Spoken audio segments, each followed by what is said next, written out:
Hey everybody, welcome. My name is Jeremy Siskin. I am here with my good friend Nick Finzer. Say hi, Nick. What's up, Jeremy? Thanks for having me. Good to see you. My pleasure. And I don't know, I'm trying to think if I've had other non pianists as guests on this channel. But Nick is such a great musician, such a good friend that I really wanted to have him on. And he's currently promoting and celebrating the release of his new album called Legacy, a centennial celebration of J.J. Johnson. Did I get that right? Oh, yeah, you got it right on.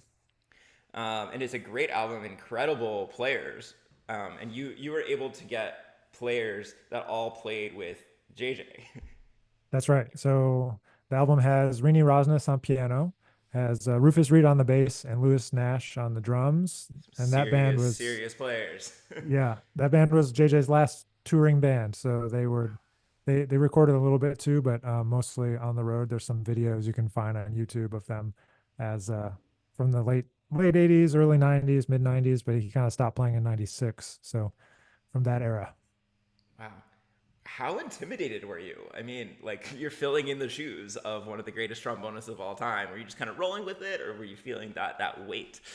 Um, I was definitely feeling the weight. I was.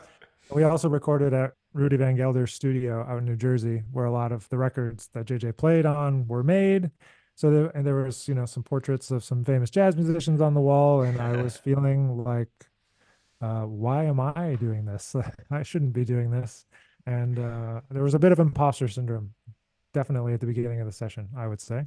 But yeah. um, but it was cool. The band was really supportive and they wanted to share JJ's music and they were nice enough to play with me. So Well, that the album sounds great. You sound incredible, and we have a lot of piano nerds who are generally on this channel who might not know a lot about J.J. Johnson.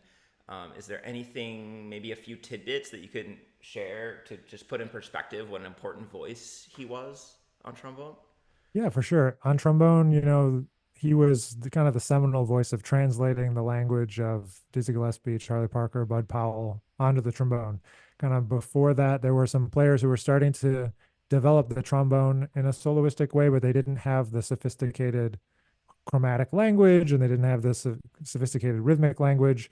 Triplets are kind of sometimes difficult to execute on the trombone. So him and some other people, but he kind of translated that language, kind of taking those really fast turns that Bud Powell did and and and Bird and kind of made them more flowing on the trombone. So he kind of translated that language. And then he was also a really important compositional voice that sometimes people don't talk about, but he was kind of in there hanging out with people like Gil Evans and Miles Davis and John Lewis from the Modern Jazz Quartet.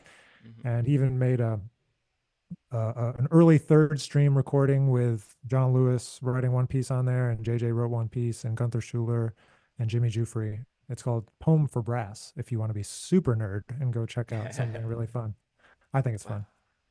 And what are some of the projects that he was involved with? Maybe because he was on Birth and the Cool. Am I right? Wrong? Yeah, Yeah, yeah, yeah. He was he involved was. with Birth of the Cool, and he was involved with Sonny Rollins. Bud Powell, he's on some Bud Powell stuff with Sonny Rollins Mm, in the late '40s. He played with the Basie Band some. His first interesting. kind of big touring thing was with Benny Carter, and then kind of he was on one of those first like Norman Grant's Jazz at the Philharmonic Uh huh. series. Oscar Peterson is on some of his records, and much to all of your chagrin, there's several tracks where Oscar Peterson is playing piano and he doesn't play any solos. It's It's just just all JJ and trombone. Stan Getz. That still sounds I've always great. been like, man, it's crazy, but That's very cool. Okay, yeah. Well, if people want to check out the album, where should they? Is Bandcamp the best place to really support? yeah, they can definitely go to Bandcamp and check it out if they're like a streamer person. All that stuff is everywhere. But then if you're a vinyl person, I also for the first time printed vinyl, so which was cool for me. And you can get that from my website. So Awesome. Well, you have agreed to show us an exercise that you like, and you've agreed something. to Yeah. use me as a guinea pig a little bit to explore this. So, do you want to tell a little something about it? For sure. So I find this to be super useful, and it's because I think there's a lot of things in jazz education it might be more applicable to trombone players and horn players in particular, that they take for granted that they can do certain skills because they seem easy in their mind. But when they go to actually play them on their instrument, they realize they haven't worked out like the technical difficulties that might prevent them from quickly moving through a piece of material. So um, this comes from a class that I helped to develop at the University of North Texas, where I teach. I teach our second jazz improvisation class, second level class, and that's kind of focused around the language of bebop. So it kind of sticks in line with our J.J. Johnson conversation, um, and it mostly deals with I just call it like a framework, trying to come up with a system to practice jazz improvisation, because I don't know about your students, Jeremy, but a lot of mine, what they like to do is turn on some kind of play along, and then they just play along for literally 30 minutes, call it a day, and say, I just practiced for 30 minutes. When in actuality, they just played for 30 minutes and didn't actually practice anything in particular. And so for me, that's always been a challenge to kind of focus in on like, what do I actually need to shed to get better at my improvisation, not just get more comfortable with playing random stuff over a play My along. my students just watch YouTube videos and then get overwhelmed, or practice like a different thing every day. That's hard. That's it's an easy thing to do when there's so much information out there. Yeah, but this YouTube So video you should definitely watch. Like you should keep watching. This keep one's watching, because good. there's All the one other huge ones. secret at the end that if you don't know this one secret, you'll never Yeah, get anything right in all jazz the all the ever. other ones bad. This one is good. This is the good one. Exactly. Good job finding it. Okay. The magical jazz algorithms have summoned you to the perfect Yeah, video. exactly. All right, let's do it. We're gonna do this on a blues, or you want to? Yeah, sure. Yeah, we can use a Okay. blues. So I think that trying to use limitations when improvising is something that I find very useful. So one thing that I have my students do, I think this sometimes is really easy for pianists, but is take a simple shape instead of playing, on a blues. A lot of times when people are first starting out, they start to learn by what do you call it? Playing an arpeggio. Arpeggiating is the word I'm looking for. The chord changes. So if we're playing like whatever, a C blues, for example, you know,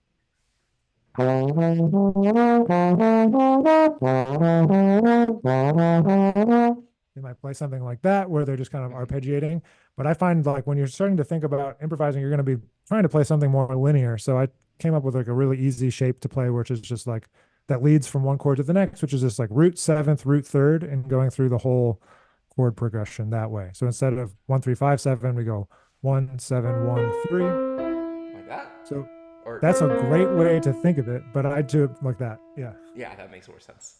Yeah. Especially on a brass instrument or a saxophone where you don't want to jump around all over the place. Sure, sure, sure.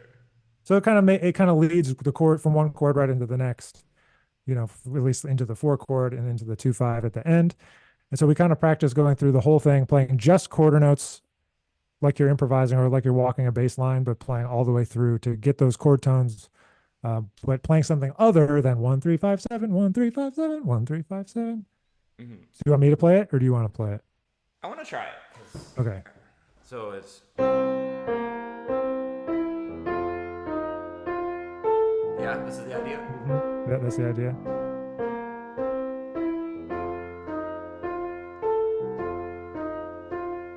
Maybe. Yep. I don't We know. could do that. And then 2 5. 2 5. Yeah. Oh, I think I did a chromatic lower neighbor instead of playing That's the good. 7. Something like that. Exactly. So then Okay. it's like, okay, then you improvise with that, start to think about other notes you could add, maybe that you hear that kind of start to decorate. So you're keeping one thing the same, the rhythm, and then you're developing from there. So once you've got 1 3 5 7, the next steps, we can arpeggiate, or then we can start to walk a bass line. On a horn instrument, that might be a little more unfamiliar. I know like your left hand is going to be playing that bass roll more often, but then trying to get kind of some arpeggiated bass lines happening where you're using that as a jumping off point, and then from there you can be more free with it. But then You want to to show go me show from me what you mean? so like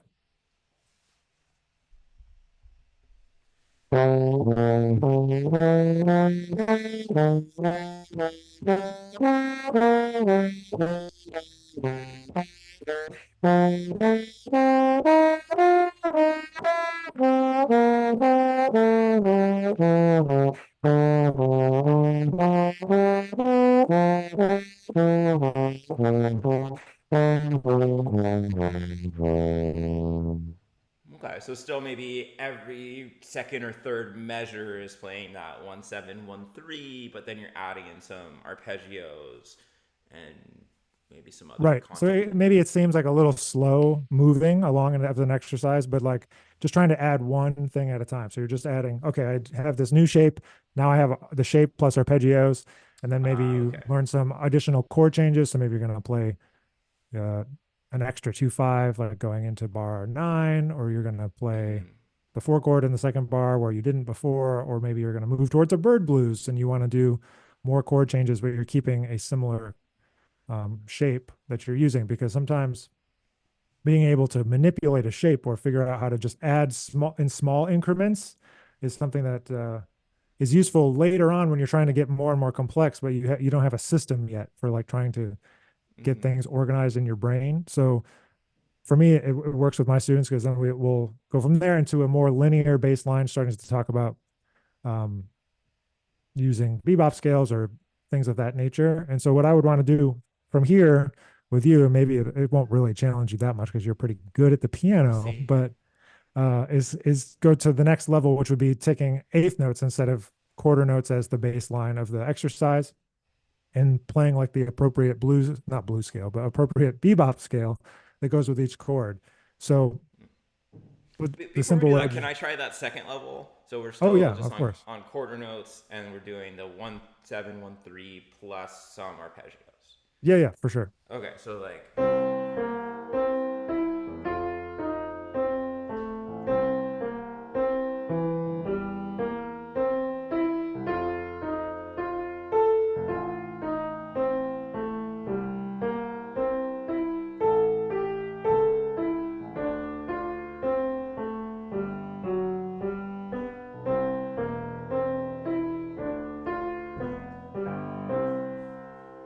Yeah, would I be passing second level improv with something like yeah, that? you're good. You got an Okay, A good. on your Okay. assignment.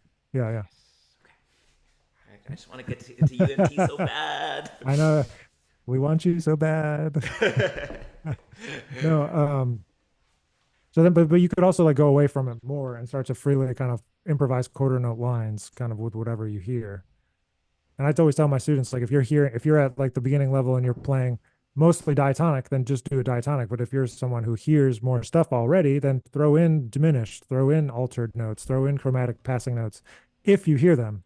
Mm-hmm. Otherwise, stick with the kind of basic level and just get us through, because you're using this rhythmic limitation to give us a platform to practice something specific, whether it's on this blues or on a tune. Right, because if you hear it, it's probably not going to be wrong, right? Right. If If you you're hear it at the because level you've where heard you're somebody hearing else it, do it. Yeah. yeah, then it's going to be cool. Okay, so third level is eighth notes Right. using bebop scales.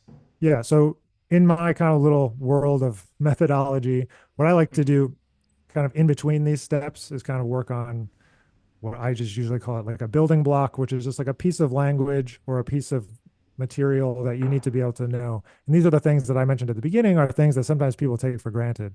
So what I would want my students to be able to do is say now, play through all of the dominant bebop scales, descending from the root, um, like kind of maybe medium tempo that we're still going, and go all the way through 12 keys without having to think about it too much. So Mm-hmm. I might And let's just start with an exercise. define dominant bebop scales. That those ones have the dominant seventh and the major seventh. Yes, that's what we're calling Yeah, a dominant bebop scale. that's what I'm referring to. A dominant would be Yeah, I like feel like sometimes people use different terminology around the bebop scales, but definitely cool. Um, good. And I told you to play more into the mic earlier. It's getting a little too bit much. weird, so maybe it's too much. But let's hear this. I want to be dazzled with your Be dominant bebop dazzled with scales. my bebop scales. Yeah.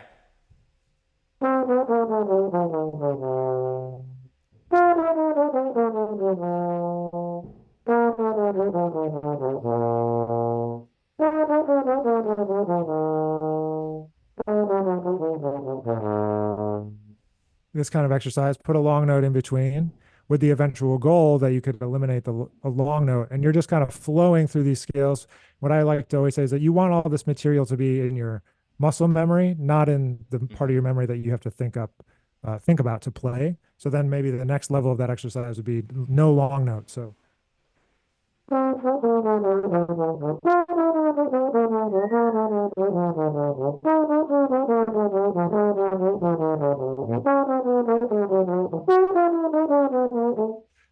et cetera, et cetera, et cetera. Cool. Yeah, that's nothing I've ever practiced. I've never practiced my bebop scales. Like I've heard of them. I kind of know about them, Yeah. but and they actually pose like some not crazy but slightly weird fingering challenges on the piano. Um, Oh, really? I guess the two half well, steps in a row at the beginning. when just like when you go from a 7 note scale to an 8 note scale, you kind of can't do your same fingering patterns that you would usually do because it can't be one two Oh, three four 1 2 3 or well, now when I see you try to do it, because bring it on. Yeah, my right hand's okay.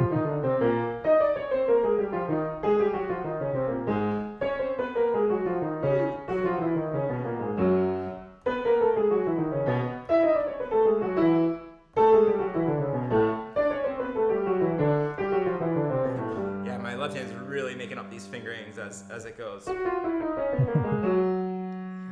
one seems okay. Yeah, in some of these places where there's a lot of black keys in a row, it just kind of changes the fingering calculus to have yeah, that extra half step in there. But it's nothing crazy. yeah. And so I'm a person that thinks that like sometimes I know that like these are kind of arbitrary and you could kind of define bebop scales differently. You could use different scales that would all sound good. I kind of have my students practice four different ones. The dominant one that Hmm. we just did, and then a major version, which would be like one major seven, six, flat six, five, Yeah. four, three, And two, are one. you So the thinking of them chromatic, particularly going down, or does it not matter? I'm I just kind of usually always play interested them in going your. down. Huh. Okay. Yeah, because they sound kind of weird going up, I feel like. Really? The dominant one, I could see that. The major one seems okay going. Yeah. I don't know. Seems Yeah, okay. no, that one's this is why there's so many opinions about jazz education, and just picking like one thing. And then even so, a lot of people then when I also practice like a Dorian minor version and a tonic minor version.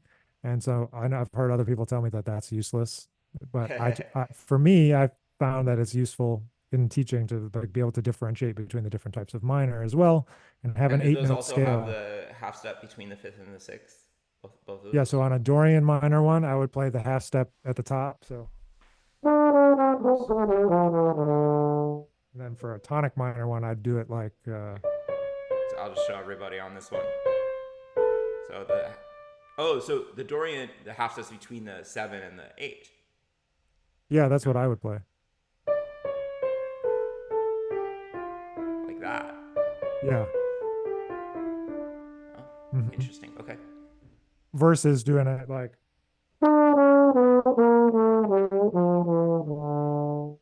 for like a tonic minor bebop. That's your tonic minor? Oh, I would That's totally still put the half step between the fifth and the sixth. So you're going. that's what I did. Oh, that's what you did.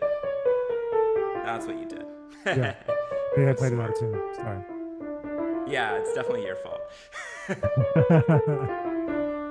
Okay, cool. So the tonics. I don't need this thing. There's nothing here. Actually, let's sketch this out for everybody because I'm Hmm. learning too. So okay, so the major is the one that I'm most familiar with, and you're adding a half step. You're adding in the flat six or the sharp five. Yep. The dominant is the one we've been practicing. You're adding in the major seventh to the Hmm. Mixolydian mode. Yeah, exactly. Yeah. And then the Dorian, you're adding in the major seventh as well to the Dorian mode. Yeah. And then the tonic minor or melodic minor, you're adding in the flat six or sharp five. Yeah. And And I according to could you, these also only see sound putting good going down. to me, they only sound good going down. Cool. I mean, I just start with them going down because it's also harder because the way that then I then like string them together is to like start on different chord tones and play them down. Like, okay, if I Mm. play 5 to 1 with this bebop scale, if I start on the root, it's going to resolve to the one differently than if I start on the third or the fifth or the ninth, of Right, and that the scale. part So of the it's beauty all of this scale is that you get the chord tones on the downbeat. If you start on any chord tone, you get the chord tones on the beat. Versus in a regular 7 note scale, there's no guarantee. Like everything's gonna resolve super yeah, differently. exactly. And I mean, it kind of just ties into like a broader um, thing that I feel like, at least as horn players, or at least as like a dummy like me, you have to practice like all the variations of something. Cause like when you're in the heat of battle trying to play, like I don't want to have to be thinking about how does this resolve if I go down this scale, Mm-hmm. And so at least on the trombone, it's really important to practice. I guess I would guess it's kind of like what you were saying about the fingerings, but like you practice like how do I get to the resolution if I Mm. paint myself into this corner by starting on this note and then playing down this scale. Like I need to have practiced like the resolution, different resolutions. So that's why I have these different versions. So then like you can play tonic for a 2-5-1, you can play Dorian, dominant, major, and practice all three in a row, kind of Do you thing. want to show us like what that sounds like? Sure. So this would be like a 2-5 in C. So D minor, G7, C, and Just to get in I'm gonna do everybody's Dorian ear. minor, dominant, and then major.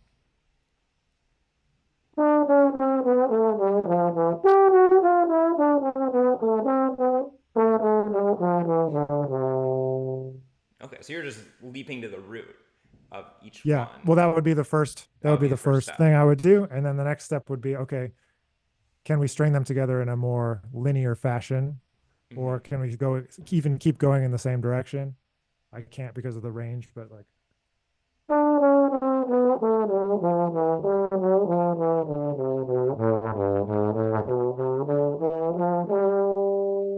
Mm-hmm. Kind of And creating. because Okay, they're now here. bebop scales, the resolution's always just gonna work. It's always gonna fall right on the beat. You don't have to worry about adding in an extra little half step anywhere. Exactly, because the half step's already in there. From the scale that you practice. So then practicing some of these things that are, I would call them just the building blocks or just pieces of information that you need to have in your muscle memory. And then we go back to where we were before, and plug it Mm-hmm. into the blues in various ways. So you could just play descending down each chord, and then you could play ascending on each chord, and then you can start to alternate and maybe predetermine the direction. So go up, down, down, up, et cetera, et cetera. Just giving yourself different challenges with the same information, because I find um, myself and my students tend to go too fast through things and we don't get the full amount of understanding of a piece of information, We kind of jump, and don't go super deep with like one thing for a while. So um, eventually the exercise is plugging these into each measure of the blues, and then from there freely improvising eighth notes so that you feel like you can get through 10, 12 choruses and just kind of plugging and playing and thinking not about the rhythm but just using these kind of basic bebop scales and being able to flow in your muscle memory through the chords without having to think. So that way, when you start adding in other elements like rhythm and melodic development and interacting with the rhythm section and other soloists, like, you've got all that stuff in your back pocket. That's the idea. So just we're already like way over what we I plan know, to right? That's do. why. Just as a wrap up, so I would go.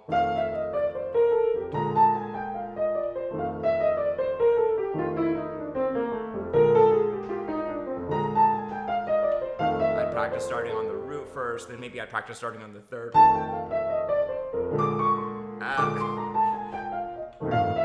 No.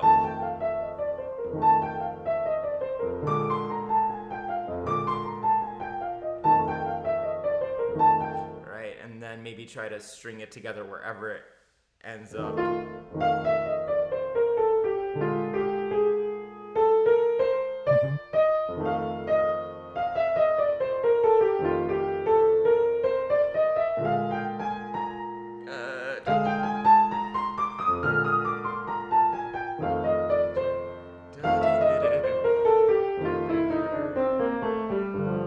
I don't know where the half step goes here. You could do There we that too. go. Yeah. I have to leap here, right?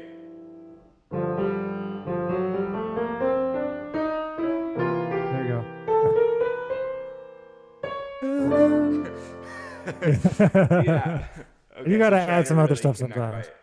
by Yeah. by step. Cool. You can tell I've never practiced that, so that's a new one for me. Yeah, and it's one of those things that you kind of take it for granted. Like people hear bebop scales, they're like, "Oh, psh, that's easy," but there is Hmm. some things and some applications that you can put it through when you think about kind of these step-by-step instructions. I mean, some people don't need this sort of thing. It kind of flows naturally, but I find for a lot of people that struggle to hear their way through chord changes at first and need some guidance as to here's some things you can play and here's some exercises where you can start to hear. If you do exactly what Jeremy just did and kind of figure out, oh wait, how do I connect here? Oh, stop and Hmm. go back and figure it out. That's like the most important part of it because if you just write it all down and then just practice it, that doesn't do you as good as if you're trying to find your way and you make a bunch of mistakes and you figure out, okay, no, I have to do this, or no, I have to start on this note or add this half step to make this sound like jazz sounds like. Yeah, and if I were doing this at first, I would like write out like four different versions of it, and then practice those like etudes, and then Hmm. go and try to do it spontaneously because it's just like it's a lot of thinking to do Yeah, up it front, is. And then especially if the you haven't beautiful practiced thing your about bebop it, scales like me. well, the beautiful thing about it is that once you've got the dominant bebop scale and you're like, psh, that's easy, I'm going to play diminished scales now. And so you substitute another 8 note scale in there where you Mm. can do the same sort of thing and practice applying one idea at a time. Or if you're going, and then you can kind of expand it from there. But anyway, so this is kind of my system of trying to find a way to practice improvisation. I know you wanted me to show you one exercise, and I showed you like a bunch of No, it's great. stacking It showed a exercises, bunch of layers. And so you said but that there's a book people can like just download that has some of this info in there. If they already yeah, have all the Jeremy Siskin catalog of books, yeah. There's a free textbook. I know textbook sounds scary, but it's just a free textbook that's called Jazz Frameworks Volume One Bebop. So if you just Google that, Nick Finzer Jazz Frameworks, you'll find some video resources where I'm kind of walking through these exercises nice. um, in a similar fashion to what we did today, and then also some like audio examples and things like that, but also the PDF you can download. And you can thank the University of North Texas for making it totally free. It's part of their open textbooks initiative. What's the mascot for North Texas? Oh, we're the Mean Green, but the mascot is an eagle. Oh, okay. So like go Eagles, or is that the right thing to say? Go Mean Green is what Go everybody Mean says. Green. That's what you say. Yeah. Okay. All right. Nick, thank you so much for spending the time, and you'll send me all those links, and I'll put them in the video description, and just yeah, and generally people can find you at nickfinzer.com, or is it Nick Finzer Music? NickFinzerMusic.com. Yep. Okay, awesome. Thank you, Nick. Appreciate it. Yeah. Thanks, Jeremy. Bye.